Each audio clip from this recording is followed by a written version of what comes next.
우리가 어떤 일을 할 때 첫 번째는 매우 큰 의미가 있기 때문에 꽤 신중하게 준비를 합니다. 지금 이 영상도 그렇습니다. 사실 유튜브 채널 가장 작은 교회를 개설하고 이 녹화가 첫 번째 메시지입니다. 두 번째부터는 뭔가 조금 자유로울 것 같은데 뭔가 첫 번째 영상은 이 채널의 방향성을 보여주어야 할 것 같고 뭔가 강한 인상을 좀 심어주어야 할 것 같고 그렇기 때문에 어떤 말씀을 본문으로 정할지 고민이 많이 되었습니다.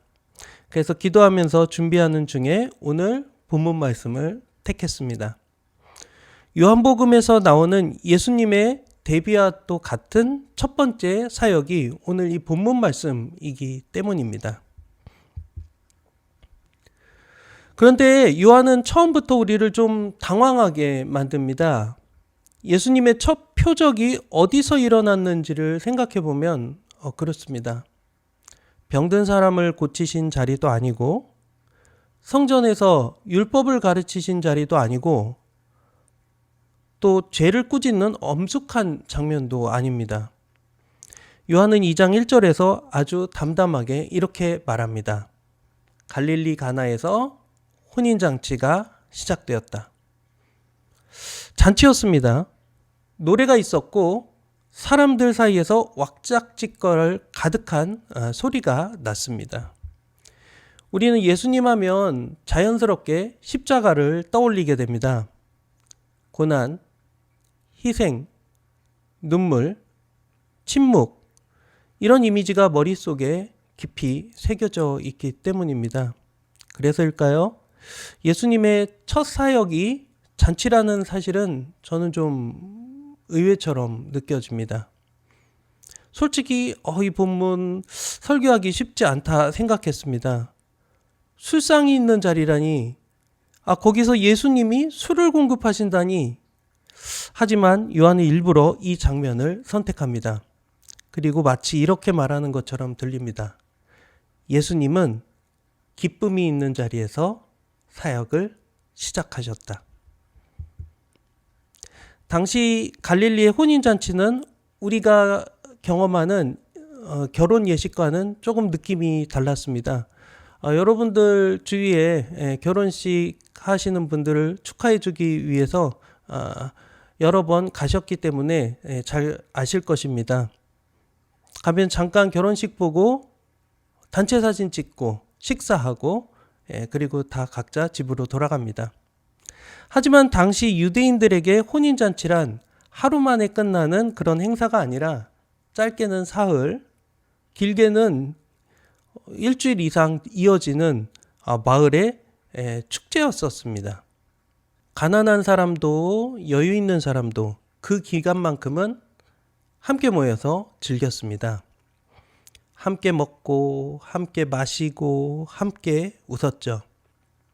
왜냐하면 당시에는 먹을 것이 넉넉하지 않은 시대였습니다. 그리고 볼거리 즐길거리도 흔하지 않은 시대였죠.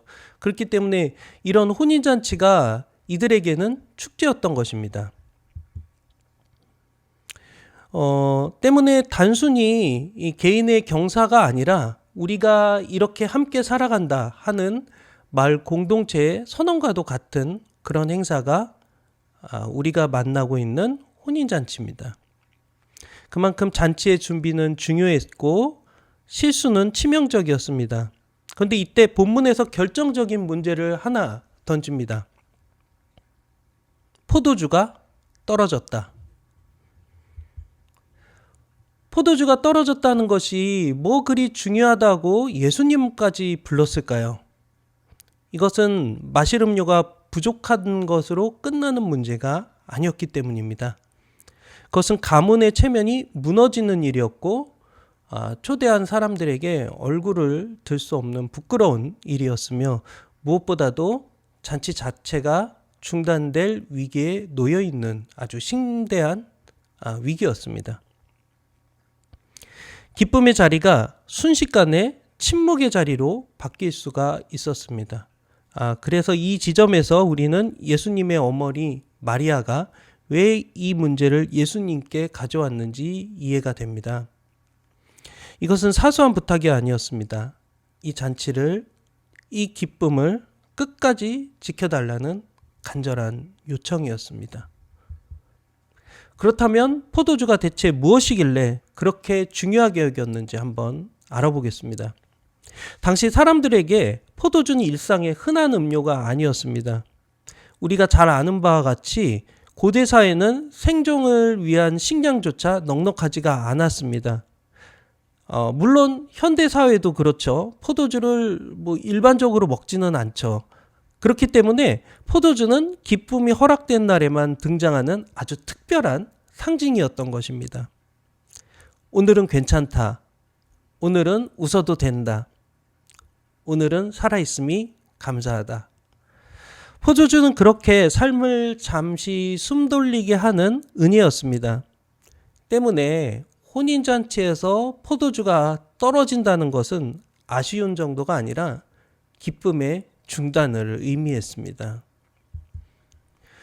그러면 본문에 나오는 포도주의 급에 대한 의미도 한번 알아보겠습니다. 저는 본문 말씀 읽으면서 좋은 포도주, 낮은 포도주 이런 게 있나? 그렇게 생각을 했었기 때문입니다.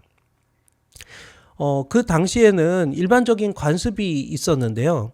잔치의 처음에는 고급의 포도주를 내고 시간이 지나서 사람들의 감각이 무뎌질 즈음에는 질이 낮고 좀 물에 희석된 그런 포도주를 내는 것이었습니다. 이것이 어떻게 보면 속임수처럼 느껴질 수도 있죠. 사람들 취하니까 잘 모르니까 좀 질 떨어지는 거 주는 거 아니냐라고 생각할 수도 있지만 그렇다기보다는 현실적인 배려였습니다. 잔치의 시작은 좋은 포도주로 풍성하게 열고 끝으로 갈수록 경제적인 부담을 줄이려는 일종의 지혜였던 것이죠. 그래서 연회장이 놀란 것입니다. 그대는 지금까지 좋은 포도주를 두었도다. 이 말에는 당연히 맛에 대한 감탄도 포함되어 있을 것입니다. 예수님이 만드신 포도주인데 얼마나 맛있었겠습니까? 얼마나 고급이었겠습니까? 하지만 이 맛에 대한 감탄을 넘어서서 기존에 알고 있던 상식이 뒤집혔다는 놀라움도 있는 것입니다. 일반적으로 처음에는 좋은 것을 내고 뒤에는 낮은 것을 냈는데 오히려 예수님이 공급하신 포도주를 먹어보니 훨씬 좋았던 것이죠. 이제는 여기서 등장하는 포도주의 탄생을 한번 살펴보도록 하겠습니다. 예수님은 아무 항아리나 사용하지 않으셨습니다. 유대인의 정결을 예식을 위해서 놓아둔 돌항아리였습니다. 사람을 씻기 위해서 준비한 물, 특별히 율법을 지키기 위한 물이었습니다. 그 물이 포도주가 된 것입니다. 정결을 위한 물이 기쁨을 위한 포도주로 바뀐 것입니다. 사람이 준비하고 사람이 기술로 만들어낸 그런 포도주가 아니라 하늘에서 주어진 기쁨이었습니다. 그리고 그 포도주는 이전보다 분명히 더 좋았습니다. 세상이 주는 기쁨은 대개 처음이 가장 화려합니다. 요즘 유튜브 같은 거 보면은 가장 많이 보는 것들 중에 하나가 언박싱이죠. 그 제품 자체도 귀하고 좋지만 뭔가 이걸 인터넷으로 구입하고 택배가 오기를 기다리고 그 택배가 도착했을 때 두근거리는 마음으로 그 박스를 뜯을 때 그 느낌이 가장 좋기 때문에 그걸 어찌 보면은 사람들과 공유하는 것 아니겠습니까? 그래서 어떤 물건이든 세상이 주는 거는 처음이 가장 좋습니다. 그렇지만 그것이 점점 시간이 지나면서 물건은 점점 바래지고 망가지고 또 어떠한 특권이라든지 어떠한 조건 이런 것들조차도 익숙해지면서 그것이 처음에 느꼈던 그 감동은 점점 약해지기 마련입니다. 그러나 예수님이 주시는 기쁨은 다릅니다. 뒤로 갈수록 깊어지고 마지막에 가서야 이게 진짜구나 하고 깨닫게 됩니다. 예수님의 사역에서 포도주의 비유는 여기서 멈추지 않습니다. 예수님은 십자가를 앞두고 제자들과 마지막 식탁에 앉습니다. 우리가 잘 아는 최후의 만찬이죠. 그리고 그 잔을 들어서 말씀을 하십니다. 이 잔은 내 피로 세운 새 언약이다. 그리고 십자가에 달려 죽으시기 전에 겟세마네 동산에서 밤새도록 기도하시는 장면 여러분들 다 기억을 하실 것입니다. 아버지여, 이 잔을 옮길 수만 있다면 내게서 옮겨 주십시오. 이때 예수님이 말씀하신 잔, 이 포도주는 무엇을 의미하는 잔이었겠습니까? 그 잔은 고난의 잔이었고 심판의 잔이었고 본래는 우리가 마셔야 할 잔이었습니다. 그러나 예수님은 그 잔을 피하지 않으셨습니다. 그리고 끝까지 마셨습니다. 그래서 우리는 지금 심판의 잔이 아니라 은혜의 잔, 기쁨의 잔을 마시고 있는 것입니다. 가나의 혼인잔치에서 예수님은 기쁨을 열어 보이셨고 십자가에서 그 값을 치르셨습니다. 혼인잔치에서 시작된 이 이야기는 십자가를 지나서 부활로 완성됩니다. 온 마을이 함께 기뻐하던 그 잔치처럼 예수님이 이 땅에 오셔서 우리를 구원하시고 또 신부로 삼으신 이 소식은 하늘과 땅, 보이는 것과 보이지 않는 것, 천사들과 이 세상 모든 만물이 기뻐하는 거대한 잔치입니다. 그리고 그 잔치는 지금도 계속되고 있습니다.